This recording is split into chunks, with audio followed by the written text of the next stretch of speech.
Welcome, fellow preppers, to another episode of the Prepper Almanac, your source for all things related to self-reliance, survival, and prepping. If you're new to the channel, we discuss everything from bug-out bags, survival gear, to theories and plans that could affect your freedom and survival in today's uncertain world. Today, we are embarking on a deep dive into a topic that has sparked countless debates, theories, and fears within the prepper community: FEMA's alleged confiscation plans and their hidden agenda. Is it just a theory, or is there more to it than meets the eye?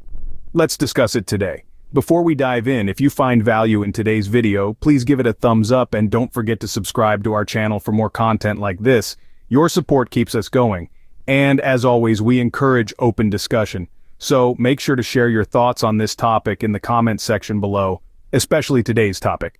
Now let's get into it, starting with a brief introduction to FEMA and its official purpose. FEMA, or the Federal Emergency Management Agency, established in 1979, has a stated mission to coordinate disaster response in the United States. Born from an executive order by President Jimmy Carter, FEMA was designed to step in when state and local authorities are overwhelmed by major disasters. Its goal, on paper, is to ensure that our nation can weather any storm, literal or metaphorical.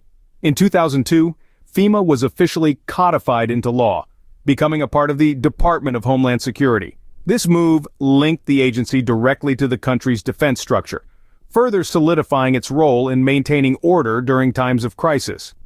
But what if this is only a part of the story?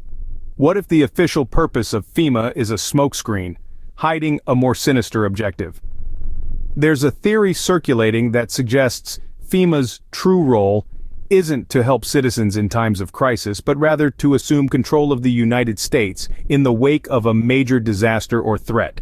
According to this perspective, FEMA is not just a disaster response agency, but a potential executive arm of an emerging police state. This theory is not new. It has been around for decades, always lurking just below the surface of mainstream discourse. But in recent years, with the rise of the internet and social media, it has found a wider audience. Imagine a scenario where a catastrophic event has occurred. State and local authorities are overwhelmed, and FEMA steps in. But instead of providing help, they assume control. What was once a democratic society could quickly become a totalitarian state, governed not by elected officials but by an unelected agency with unprecedented power. This is a chilling thought, isn't it? It's a theory that raises questions about the balance of power in our society and the role of government agencies in maintaining order. But some believe FEMA's true objective is far from its official mission. So, let's delve deeper into these theories and uncover the truth behind FEMA's real purpose. For preppers, individuals preparing for potential societal collapse, FEMA is often viewed with suspicion and distrust. The seed of this distrust germinates from the perception that FEMA, in the aftermath of a disaster, prioritizes control over citizen aid. But where does this fear stem from?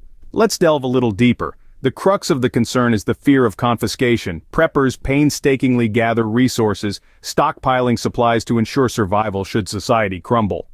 The thought that FEMA could swoop in and seize these hard-earned stockpiles is a chilling prospect.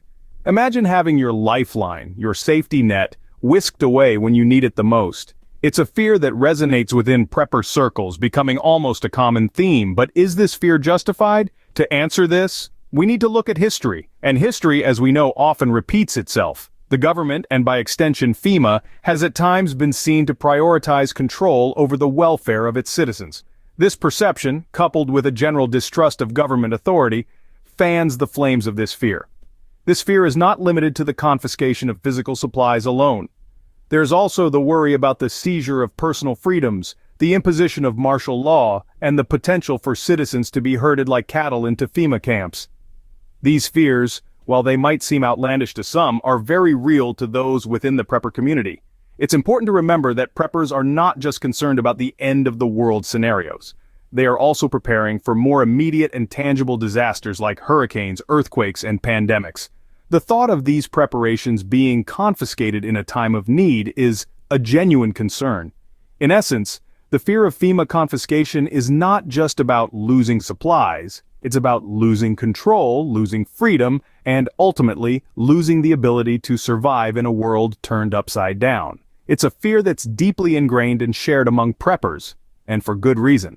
Another theory that circulates within the prepper community is the concept of FEMA camps. This belief, deeply ingrained within the community, is that FEMA is planning to imprison U.S. citizens in what are essentially concentration camps.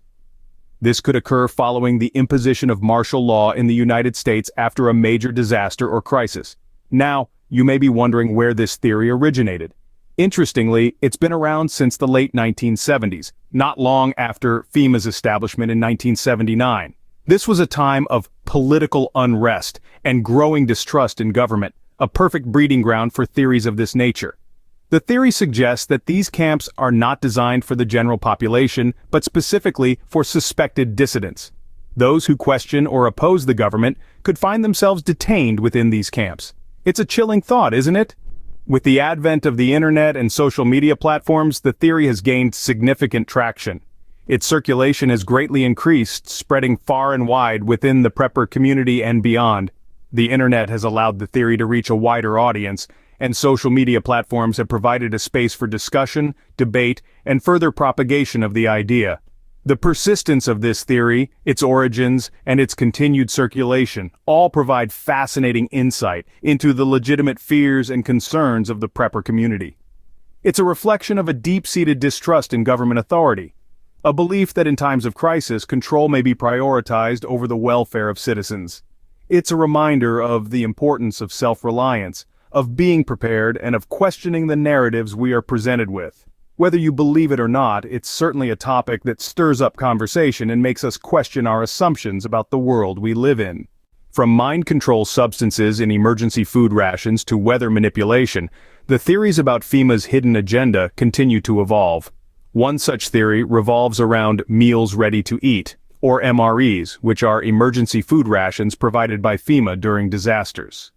The theory suggests these MREs are laced with mind control substances, a notion that may seem far-fetched to many. However, let us not forget that our government has not always been forthright. The Tuskegee study, carried out between 1932 and 1972, is a prime example of this deception.